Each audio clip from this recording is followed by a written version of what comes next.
నీ దివ్య ప్రేమలో నా జీవితం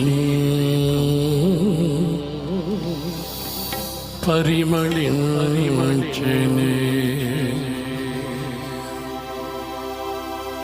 ఇది నా సాక్ష్యాన్ని జ్ఞాపకం చేసుకున్నా. ఆ రోజుల్లో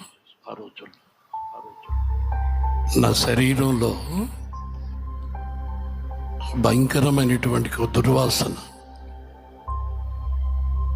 ఈ ప్రకటెముకల్లో ఒక ఎముక కుళ్ళిపోయి అది ఆ చీము రక్తంలో మిళితమైపోయి ఈ శరీరంలో ఈ రోమాల గుండా ఆ దుర్వాసన కొడుతున్నప్పుడు నా ప్రక్కన ఎవరూ నిలబడేవాళ్ళు కాదు. నాకే అర్థమైపోయింది,